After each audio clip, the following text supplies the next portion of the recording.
Monsoon के वापस लौटने के लिए परिस्थितियां एक बार फिर से अनुकूल बनी है। कई राज्यों से मॉनसून अगले 24 घंटों में यानी 10 अक्टूबर को वापस लौट सकता है और कई राज्यों में बरसात का सिलसिला अनवरत जारी रहने की संभावना है। नमस्कार, आप देख रहे हैं मौसम तक चैनल पर नेशनल वेदर बुलेटिन, जिसमें देश भर के मौसम की बात करूंगा।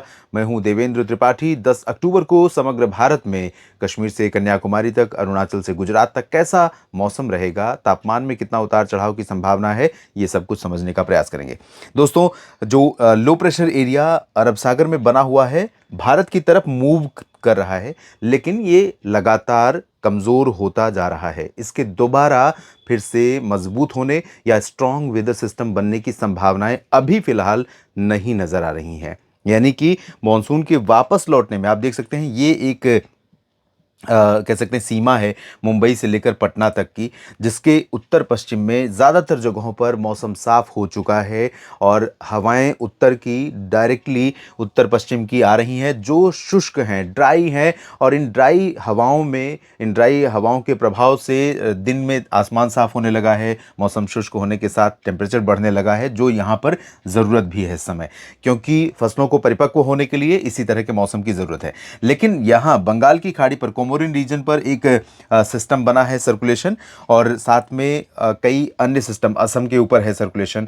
तो इन सभी सिस्टमों के प्रभाव से जो कंटिन्यूटी है दक्षिण भारत, मध्य भारत और कुछ पूर्वी तथा पूर्वोत्तर राज्यों के ऊपर बादलों के बनने की, वो लगातार जारी है। और साथ ही दक्षिण पश्चिमी मॉनसून के वापस लौटते लौटते एक नए मॉनसून का आगमन भी होने वाला है जल्दी ही। तो इसके बारे में हम बात करेंगे आने वाले वीडियोस में। अभी फिलहाल देश भर में कैसा मौसम रहेगा। जो पश्चिमी विक्षोभ था लो प्रेशर एरिया के रूप में हरियाणा के ऊपर से आगे बढ़ते हुए उत्तर प्रदेश की तरफ पहुंचा है, तो इन सभी सिस्टमों का क्या इंपैक्ट रहने वाला है अगले 24 घंटों के दौरान, यानी 10 अक्टूबर के दिन, शुक्रवार के दिन, आइए जानते हैं। फिलहाल मौसमी सिस्टमों की स्थिति के अनुसार अगर देखना शुरू करें तो ऊपर की तरफ से ही बात करेंगे, जहां पर ड्राई वेदर है और जहां से मॉनसून के वापस लौटने की संभावना है। वैसे अभी अगर देखा जाए तो यहां शाहजहांपुर से लेकर के उज्जैन मध्य प्रदेश में और वेरावल गुजरात में इस तरह से मॉनसून की वापसी अभी तक हो चुकी है। इधर इधर झांसी तक हो चुका है, माफ कीजिएगा, इस तरह से। और अगले 24 घंटों में उत्तर प्रदेश में तो ज़्यादा अभी पीछे नहीं हटेगा, लेकिन मध्य प्रदेश की तरफ और गुजरात के बाकी हिस्सों से वापस लौट सकता है। महाराष्ट्र में कुछ जगहों से वापसी हो सकती है, क्योंकि उत्तर की हवाओं का प्रभाव मध्य भारत में महाराष्ट्र के ऊपर तक पहुंचना शुरू हो गया है। इधर जम्मू कश्मीर और गिलगित बाल्टिस्तान, मुजफ्फराबाद, लद्दाख तथा हिमाचल के कुछ भागों पर, उत्तराखंड में छिटपुट जगहों पर हल्के बादल दिखाई पड़ सकते हैं, आंशिक बादल दिखाई पड़ सकते हैं।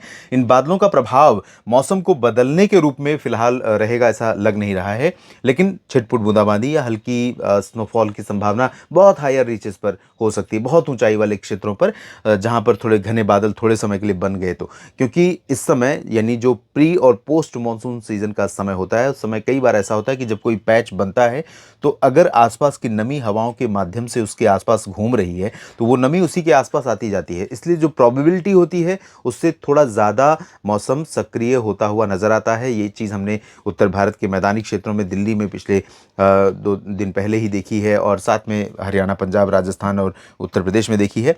और उत्तराखंड में अधिकांश जगहों पर ड्राई वेदर रहेगा। शिमला में थोड़ी बहुत गतिविधियां या थोड़ी बहुत क्लाउडिंग की संभावना ज़रूर है। देहरादून, मसूरी और आसपास के भागों से लेकर हरिद्वार, ऋषिकेश और नैनीताल, पंतनगर समेत एंटायर रीजन में मुख्यतः संभावना यही है कि साफ मौसम रहेगा, शुष्क मौसम रहेगा। पंजाब, हरियाणा, चंडीगढ़ और दिल्ली, उत्तर भारत के ये मैदानी क्षेत्र और साथ ही साथ राजस्थान, उत्तर प्रदेश, सभी जगहों पर एक ही जैसा लगभग मौसम रहेगा। यहाँ पर थोड़ा सा हवा का जो रुख है, हवा का मिजाज है, जैसलमेर, जोधपुर, पाली, नागौर, सिरोही, बाड़मेर और डूंगरपुर, उदयपुर, प्रतापगढ़, भीलवाड़ा, इन जगहों पर थोड़ा सा अलग अलग दिशा की हवाएं हैं। इसके अलावा बाकी जगहों पर ऊपर की तरफ बीकानेर, श्रीगंगानगर, हनुमानगढ़, चूरू, झुंझुनू, अलवर, सीकर और अजमेर, जयपुर, भरतपुर, अलवर, दौसा, करौली, धौलपुर, टोंक, सवाई माधोपुर, भीलवाड़ा, कोटा, बूंदी, बाना, झालावाड़, चित्तौड़गढ़, ज़्यादातर जगहों पर उत्तर की हवाओं का प्रभाव है। पंजाब में लुधियाना, अमृतसर, पटियाला से लेकर के बरनाला, मोगा, मनसा, संगरूर, फजिल्का, फरीदकोट, सिमुक्सर साहिब और साथ में रूपनगर, नवांशहर, होशियारपुर, पठानकोट, एंटायर रीजन, चंडीगढ़ और हरियाणा में अम्बाला से लेकर इधर हिसार और रेवाड़ी से लेकर गुरुग्राम, फरीदाबाद, पलवल, सोनीपत, पानीपत, करनाल, रोहतक, राष्ट्रीय राजधानी दिल्ली और उत्तर प्रदेश में भी मेरठ से मुरादाबाद, सहारनपुर समेत बरेली, शाहजहांपुर, पीलीभीत, गौतम बुद्ध नगर, गाजियाबाद, बुलंदशहर, आगरा, अलीगढ़, मथुरा, झांसी से लेकर कानपुर नगर, कानपुर देहात, लखनऊ, बहराइच, गोंडा, बस्ती, बलरामपुर, अंबेडकर नगर, अयोध्या, प्रतापगढ़, प्रयागराज से Varanasi, Sonbhadra, Mirzapur, Bhadohi, Gorakhpur, Deoria, Kushinagar, entire region dry weather वाला रीजन होगा। और इन सभी भागों में उत्तर पश्चिमी दिशा की हवाओं का प्रवाह ज़्यादातर समय अपेक्षित है, दिन में भी और शाम के समय तक, शाम से पहले तक। तो सुबह के समय तो इन हवाओं के प्रभाव से, हालांकि बहुत तेज़ हवा नहीं होगी, लेकिन हवा के प्रभाव से सुबह के समय मौसम में ठंडक का एहसास रहेगा और दिन में इन्हीं हवाओं के कारण आसमान जब साफ रहेगा, आसमान में यानी हवा में पोल्यूशन के पार्टिकल कम से कम दिखाई पड़ेंगे और साथ में जो नमी के अंश हैं, नमी के कण हैं, नमी मतलब पानी, तो ये पानी के कण जब हवा में कम होते हैं तो आसमान बिल्कुल साफ और खिला हुआ नज़र आता है, उजला नज़र आता है। ऐसे में नीला आसमान और तेज़ धूप, ये सब कुछ यहाँ पर दिखाई पड़ेगा। और दोस्तों, बाकी जगहों के लोग नाराज़ हो रहे होंगे कि काफ़ी लंबा उत्तर भारत की बात हो गई, क्योंकि उत्तर भारत एक बदलाव का कह सकते हैं कि बदलाव की झलक हमें दिखाता है। जो सीज़न चेंज हो रहा है, बारिश और बारिश के बाद जो पोस्ट मानसून सीज़न है, जिसे हम शरद ऋतु कहते हैं, शरद पूर्णिमा के साथ इसकी शुरुआत होती है, तो उसमें बदलाव की झलक हमें इधर से ही मिलनी शुरू होती है जब पहाड़ों पर बर्फ़ गिरती है और मैदानी भागों में उन बर्फीली हवाओं का असर ठंडक के रूप में नीचे पहुंचता है।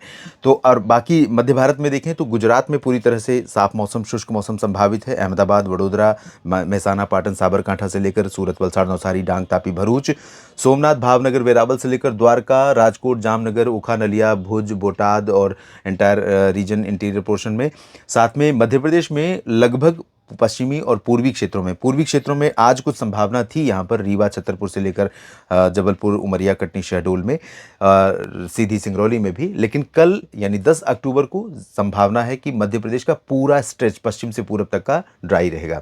यहाँ पर संभावना ये है कि कुछ जो सीमावर्ती रीजन है छत्तीसगढ़ से सटे हुए, यहाँ पर थोड़े बहुत बादल नज़र आ सकते हैं, जिसमें उमरिया और बालाघाट, कटनी, साथ ही साथ शहडोल और आसपास के रीजन, सिंगरौली में भी थोड़े बहुत बादल दिखाई पड़ सकते हैं। हो सकता है कुछ बूंदे पड़ जाएं, लेकिन इसकी संभावनाएं ना के बराबर है। शेष जगहों पर सागर, सतना, पन्ना, खजुराहो, रीवा और छतरपुर, मैहर, साथ ही नर्मदापुरम, छिंदवाड़ा से लेकर बैतूल, भोपाल, विदिशा, उज्जैन, इंदौर, देवास, खरगोन, खंडवा, बुरहानपुर, अलीराजपुर, गुना, ग्वालियर, शिवपुरी, श्योपुर, नीम और शाजापुर, अशोकनगर, सीहोर, विदिशा, भोपाल, इन सभी जगहों पर ड्राई वेदर। महाराष्ट्र में लगभग सभी जगहों पर शुष्क मौसम रहेगा। चंद्रपुर, नागपुर, गढ़चिरौली से लेकर अकोला, अमरावती, वर्धा, यवतमाल, नांदेड़ से लेकर लातूर और संभाजीनगर, जलगांव, नंदुरबार, धुले, नासिक से लेकर सांगली, सतारा, कोल्हापुर, सोलापुर और अहिल्यानगर, पुणे, साथ ही साथ मुंबई, पालघर, रत्नागिरी, सिंधुदुर्ग समेत एंटायर रीजन में ड्राई वेदर की संभावना। लेकिन पुणे से लेकर सतारा और रत्नागिरी से लेकर सिंधुदुर्ग और कोल्हापुर तथा गोवा में कुछ जगहों पर, यहाँ दक्षिणी मध्य महाराष्ट्र, दक्षिणी कोंकण गोवा में थोड़ी बहुत बौछारें गिर सकती हैं। और छत्तीसगढ़ में कुछ जगहों पर बारिश होने की संभावना है, खासतौर पर पूर्वी जिलों और दक्षिणी जिलों में ज़्यादा चांसेस रहेंगे। रायपुर, अंबिकापुर, पेंड्रा रोड समेत जो ये जो पश्चिमी क्षेत्र है मध्य प्रदेश और महाराष्ट्र से सटे हुए, यहाँ पर चांसेस कम रहेंगे। उड़ीसा में एंटायर रीजन पर क्लाउडिंग अभी भी बरकरार है। आज भी आपने सैटेलाइट तस्वीर में देखा, कल भी संभावना है कि ये फ्लो यहाँ पर बना रहेगा और कई जगहों पर बरसात हो सकती है। गंगे पश्चिम बंगाल में कोलकाता सहित तटों पर, दक्षिणी तटों पर चांसेस ज़्यादा रहेंगे। ऊपर की तरफ सिक्किम से लेकर उप हिमालय, पश्चिम बंगाल और इधर मालदा समेत इन सभी जगहों पर फिलहाल चांसेस कम है बारिश के। अरुणाचल में भी कम संभावना है। पश्चिमी असम में भी संभावनाएं धीरे धीरे कमज़ोर हो रही हैं, क्योंकि मानसून वापस लौट रहा है। असम के पूर्वी रीजन, मेघालय, नागालैंड, मणिपुर, मिजोरम, त्रिपुरा में कई जगहों पर बरसात होगी। दक्षिण भारत के क्षेत्रों में दोस्तों अब मानसून के वापस होते ही नॉर्थ ईस्ट मानसून एक्टिव हो जाएगा और इसके चलते कई जगहों पर बारिश होने की संभावना है। और आपको बता दूं कि अक्टूबर के मध्य के आसपास, यानी अब हम 10 अक्टूबर के आसपास पहुंच चुके हैं, तो अब से लेकर 20 अक्टूबर के बीच में जहां पूरे भारत से मानसून वापस लौट जाएगा, यहां पर नॉर्थ ईस्ट मानसून सेट हो जाएगा और इसी दौरान इधर बारिश होने की संभावना एक बार रहेगी पूर्वी भारत और मध्य भारत के भागों में। लेकिन कैसी संभावना रहेगी अपडेट करूंगा अगले वीडियोस में। फिलहाल अभी संभावना है कि तटीय आंध्र प्रदेश से लेकर रायलसीमा, दक्षिणी आंतरिक कर्नाटक, तटीय कर्नाटक, केरल और तमिलनाडु, पुदुचेरी, इन जगहों पर कई हिस्से ऐसे होंगे जहां पर मध्यम से तेज वर्षा का क्रम अगले 24 घंटों में दिखाई पड़ेगा। तेलंगाना और उत्तरी आंतरिक कर्नाटक में मुख्यतः शुष्क मौसम संभावित है और साथ ही साथ लक्षद्वीप तथा अंडमान व निकोबार द्वीप समूह में कुछ जगहों पर बरसात होने के आसार हैं। नेशनल वेदर बुलेटिन में अभी के लिए इतना ही। बने रहिए लगातार मेरे साथ मौसम तक और न्यूज़ मीडिया मंच पर। ये जानकारियाँ ठीक लगे तो वीडियो को लाइक और शेयर कीजिएगा। कमेंट सेक्शन में अपनी बात ज़रूर लिखिए, फसलों की स्थिति लिखिए, इस वीडियो के बारे में अपनी राय लिखिए और चैनल को सब्सक्राइब नहीं किया है तो ज़रूर कर लीजिए। मेरे साथ आप जुड़ सकते हैं मौसम तक फेसबुक पेज पर भी। धन्यवाद, नमस्कार।